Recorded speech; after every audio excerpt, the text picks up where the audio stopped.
Hi, I'm John Stevenson, and we're going to be looking at 2 Samuel chapters 1 through at least the first part of chapter 5 in our continuing study of the historical books. In our look at 1st and Samuel, we have these as two separate books. The first and second part probably were a later innovation. We see in 1st Samuel the rise and fall of King Saul. 2nd Samuel, I'm going to give the title of the rise and fall of David, although at the end of the book he's still going to be king, not like Saul who dies at the end.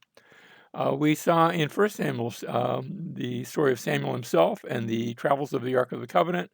We see then the rise of King Saul, where he becomes king, and finally David as fugitive. In 2nd Samuel, we're going to see how David becomes king.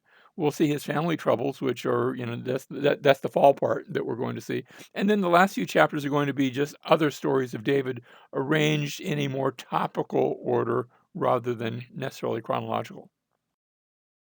We pick up in 2 Samuel chapter 1, verse 1. Remember, David had been down in the Negev rescuing the people from his town of Ziklag, a town that the Philistines had given him, but he's rescuing his own family members and people like that.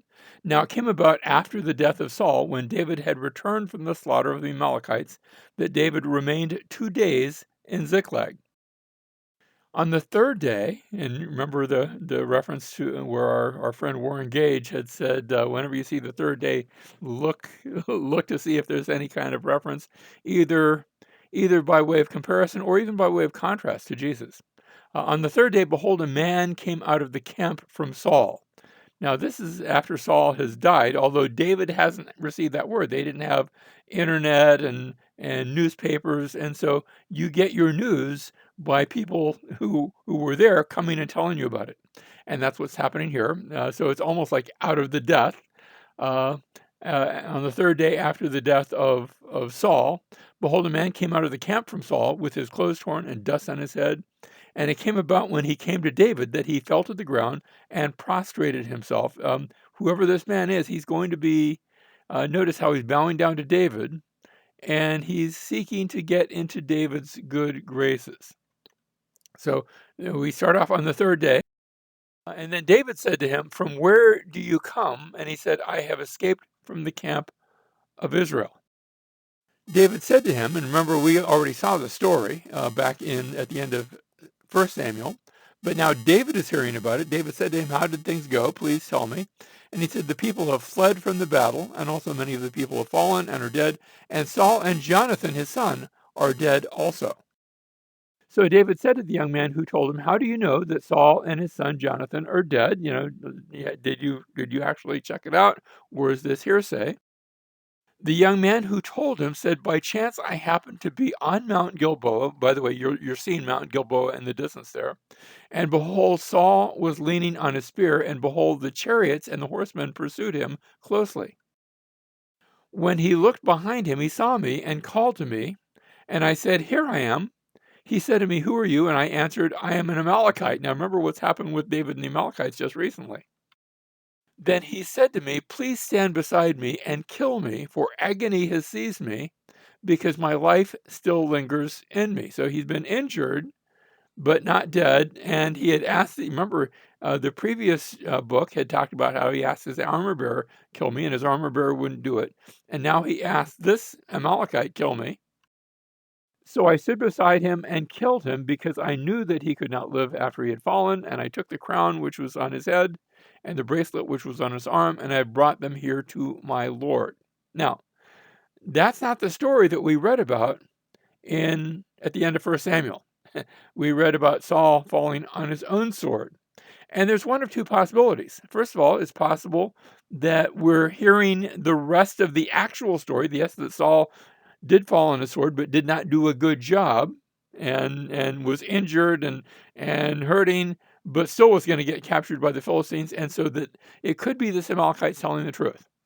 I didn't used to think so, but I have to admit the possibility that maybe you're just hearing the rest of the story. Sometimes that happens. Sometimes you hear part of the story in one account, and then later on you hear more details, and that might be the case here. Or it might be the case that the Amalekite is making up this part that he is seeking to curry favor with David, that he came along and found the crown and the bracelet, and now he's bringing them to David, and he's claiming that he put Saul to death when he didn't actually, seeking a reward from David, because David and Saul had been at odds, or so he thinks. Well, Saul had certainly been at odds with David. Saul had been trying to kill David. Well, David takes a very different approach than David said to him. How is it that you were not afraid to stretch out your hand to destroy the Lord's anointed? And David called one of the young men and said, go cut him down. So he struck him and he died. David said to him, your blood is on your head, for your mouth has testified against you. Now, I'm assuming that, did he tell the truth or not? Frankly, I don't know. I used to think the other way. I'm thinking maybe he did. Because notice, your mouth has testified against you, saying, I've killed the Lord's anointed. And David, even though Saul had been trying to kill him, David had decided, I will not raise my hand against the one that God anointed. Now think about that, because Christians sometimes don't act nice with other Christians. But regardless, we ought to look at the Lord's anointed as the Lord's anointed. And let me just say something about Christians, that in the New Testament we find out we've all been anointed by God. Now, not to do necessarily the same thing, not necessarily to leadership, not necessarily to this or that, but we ought to be very, very careful on how we treat other Christians. And David was. Now, verse 17, David chanted with this lament over Saul and Jonathan, his son, and he told them to teach the sons of Judah the song, and our translators inserted the term "the song," but I think that is the song of the bow. It's called. Apparently, the song is called the bow, and it's going to make reference to Solomon's bow. Behold, it's written in the book of Jasher. Now, we saw a reference to the book of Jasher back in Joshua. Whenever the book of Jasher was written, it was written after the book of Joshua was written, and it's also written after the book of 2 Samuel was written. So sometime later is this book, the book of Jasher. I said it was written after. Well, it was written after the events, let me say that. But it was actually written before either Joshua or 2 Samuel was written. Let me just correct myself there. So that both Joshua and the writer of Samuel, I'm assuming two different writers, were able to reference it because it was already around. Now, here comes the song of the bow. Your beauty, O Israel, is slain on your high places. And here's the refrain, how the mighty have fallen. We're going to see that, a refrain is that part of a song that's repeated throughout the song, how the mighty have fallen. And then we have this line, verse 20, tell it not in Gath, proclaim it not in the streets of Ascalon. Those are two Philistine cities. But notice that phrase, tell it not in Gath. The reason I underscore that is because we're going to see in the book of Micah chapter 1, there will be another song that starts out the same way with the same line, and you're supposed to call it to mind. This is such a famous song that the prophets, almost 1,000 years later, are going to be using lines from the song. So tell it not in Gath. We don't want to let the Philistines exult. Proclaim it not in the streets of Ashkelon, or the daughters of the Philistines will rejoice. The daughters of the uncircumcised will exult. O mountains of Gilboa, let not dew or rain be on you, nor fields of offerings. For there the shield of the mighty was defiled, the shield of Saul, not anointed with oil. From the blood of the slain, from the fat of the mighty, the bow of Jonathan, this is where we get the title for the song from, the bow of Jonathan did not turn back, and the sword of Saul did not return empty. In other words, they took a, can I say it this way? They took an honor guard with them. I say that sort of facetiously. When they died, there were some Philistines that died first. We continue, Saul and Jonathan, beloved and pleasant in their life, and in their death they were not parted. They were swifter than eagles. They were stronger than lions. O daughters of Israel, weep over Saul, who clothed you luxuriously in scarlet, who put on ornaments of gold in your apparel. Notice, Saul was David's personal enemy. Saul had been trying to kill David. And yet David could look back at Saul and speak well of him and speak of some good things that came out of his kingship. Yes, there were some bad things too, but some good things that came out of his kingship. Maybe we can take a hint on how we look at our both religious leaders and also our political leaders. We can maybe learn a lesson from David. He continues, and notice we have the refrain a second time. How have the mighty fallen in the midst of the battle? Jonathan is slain on your high places. I am distressed for you, my brother Jonathan. You've been very pleasant to me. Your love to me was more wonderful than the love of women. He's not claiming a homosexual sort of thing. He's saying that he was bonded to Jonathan, I think closer than any of his brothers.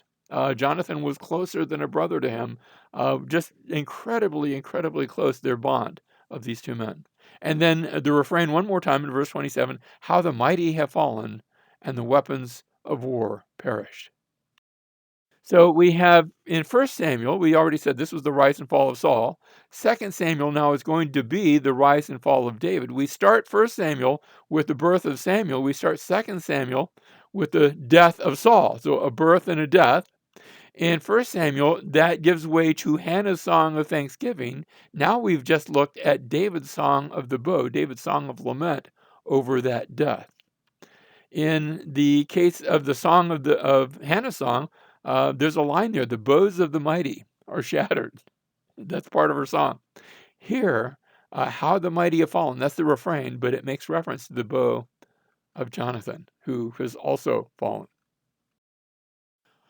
Chapter 2, verse 1, then it came about afterward that David inquired of the Lord. And I love that line. We're going to see it later on in the reign of David, and not in this recording, but in a future one, where David's going to be regularly inquiring of the Lord. Notice saying, shall I go up to one of the cities of Judah?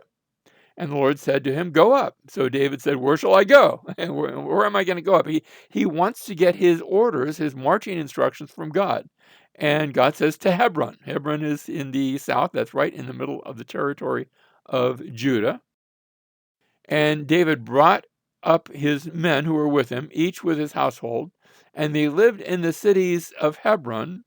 And then the men of Judah came, and they're anointed king over the house of Judah. So the tribe of Judah, that was already there. Notice how it's been extended a little bit in the direction of Ziklag. In fact, Ziklag is going to now become one of the possessions. And because the Philistines had given it to David, he's going to hold on to that, even though he's not going to be physically there. And so that territory of Judah is going to extend a bit more to the west under David.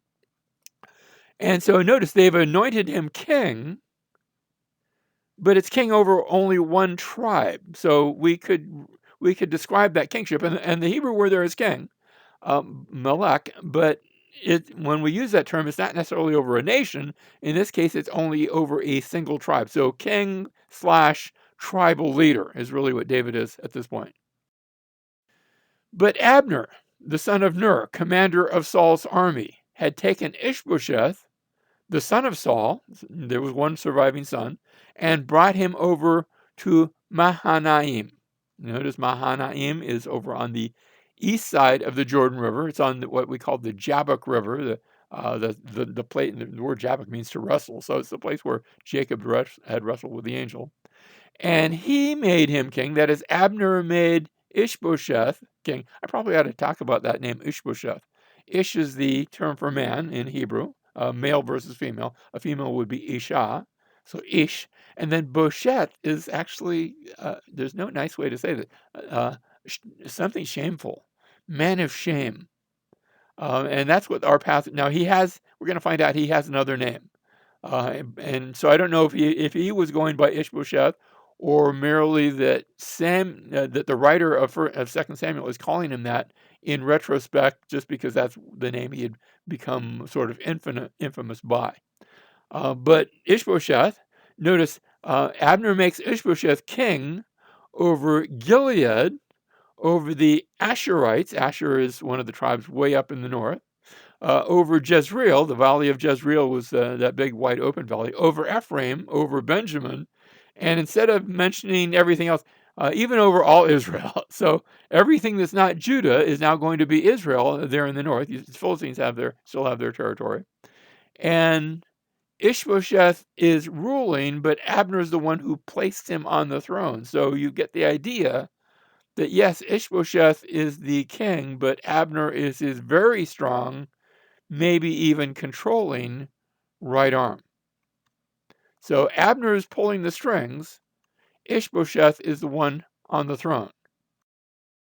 Now, here is a chart showing the family of Saul. Notice you've got Saul, and a number of those sons had died, and that's not every son that he had. He had other sons that aren't mentioned by name, or at least not here.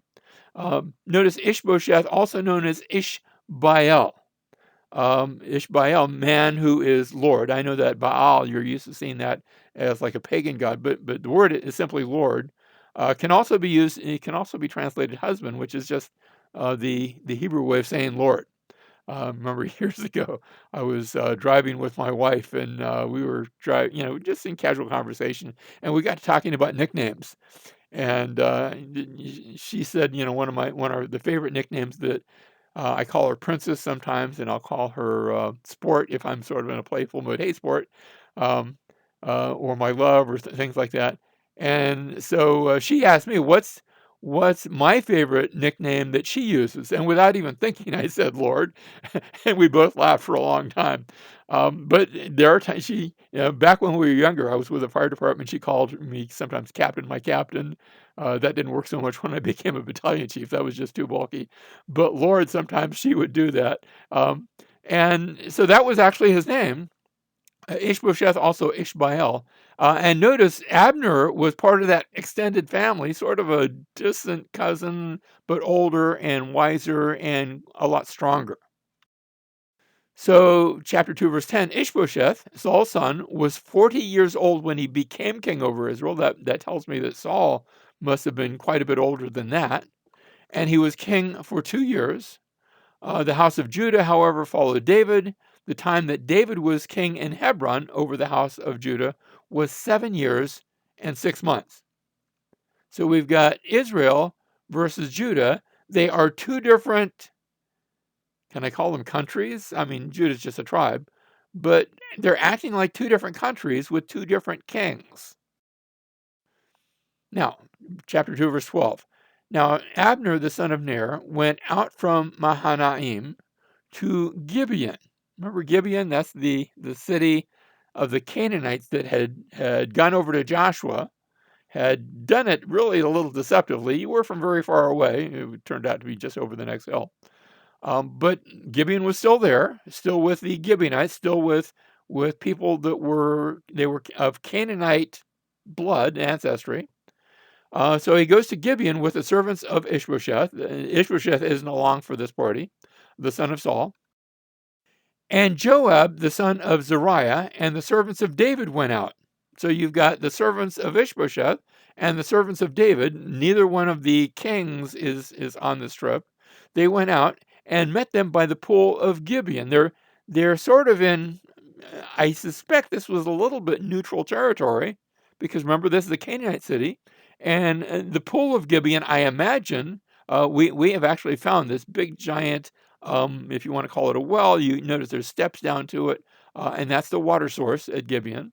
And they sat down, one on one side of the pool and the other on the other side of the pool. Then Abner said to Joab, "Now let the young men arise and hold a contest before us."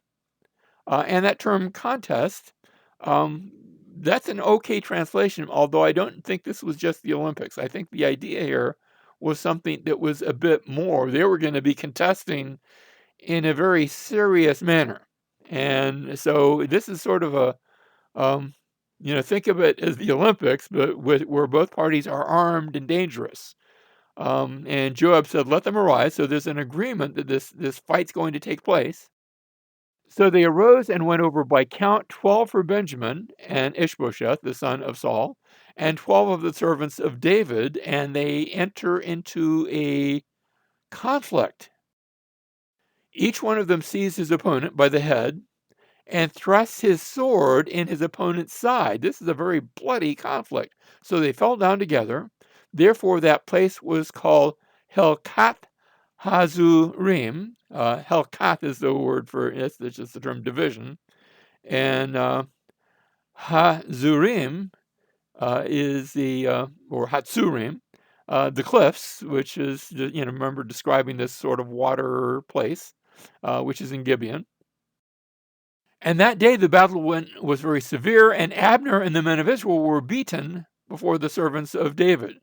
So, 12 against 12, and Abner's side loses, and they lose bad, and now they take flight. There are survivors, and the survivors are running away. Now, the three sons of Zeruiah. Now we've got another reference to family. So I put the family picture here. You've got David. David's got a number of other brothers. Remember, he was number 8 in a group of other brothers. And Zeruiah was one of those other brothers. And then that brother had sons himself. So these are all nephews of David. Joab, who has become by now David's, I'm going to call him chief of staff or the general of his forces, and he's acting in that regard here. But Joab has 2 younger brothers himself, Abishai, and Abishai we might have seen if we were looking more carefully in 1 Samuel. He'd been mentioned there. He'd been accompanying David on his journeys and when David was a fugitive. But now we also see another brother, Asahel.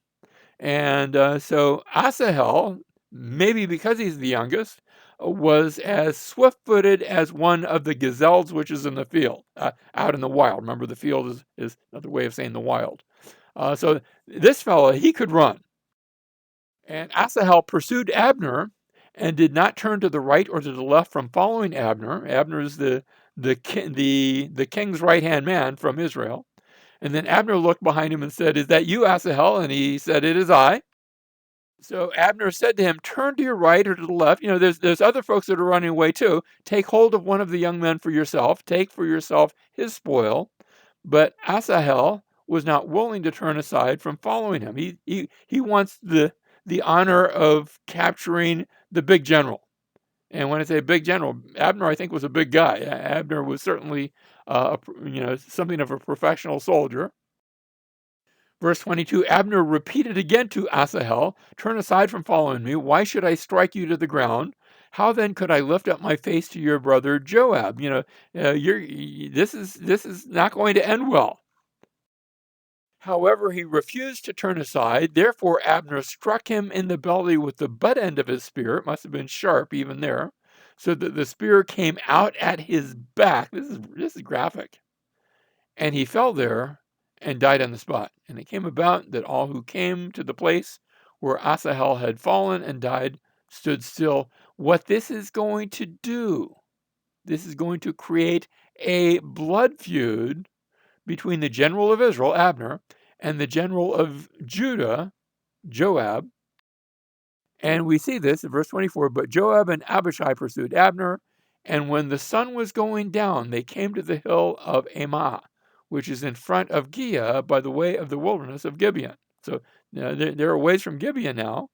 Giah, if I understand correctly, is a bit more to the east. Could be wrong here. The sons of Benjamin gathered together behind Abner, because now they're in the area of the tribe of Benjamin, and became one band, and they stood on top of a certain hill. So you've got Joab and Abishai, and they've been chasing Abner, but all of a sudden Abner's now got an entire tribe of reinforcements. Verse 26, then Abner called to Joab and said, "Shall the sword devour forever? Do you not know that it will be bitter in the end? How long will you refrain from telling the people to turn back from following their brothers?" Are we going, we had 12 against 12. Are we going to go thousands upon thousands? That's really the question here. So Joab blew the trumpet, and all the people halted and pursued Israel no longer, nor did they continue to fight anymore. And so we see a halt, a ceasefire. The bitterness isn't over. The blood feud's still there, but at least there's a halt for the time being. Abner and his men then went through the Arabah. The Arabah is that big valley of the Jordan Rift Valley.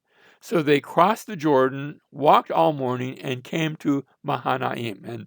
And thus ends this portion of the conflict. Chapter 3, verse 1. Now there was a long war between the house of Saul and the house of David. Yes, there was a temporary ceasefire, but the war continues over the next, well, David's reigning 7 years and 6 months. And David grew steadily stronger, but the house of Saul grew weaker continually. So there's an upward slide with David and a downward slide with the house of Saul, with Ishbosheth. And we come to 2 Samuel chapter 3. We start off with this long war where David's growing stronger. And now we read, almost like a side thing of what's going on, and we're going to see this repeated later on, where sons are born to David in Hebron. And so he's there, he has sons. Again, there's a reference to the long war. Abner himself, notice Ishbosheth is growing weaker, but Abner himself is growing stronger. And now a conflict develops between Abner and Ishbosheth, and it's about a girl.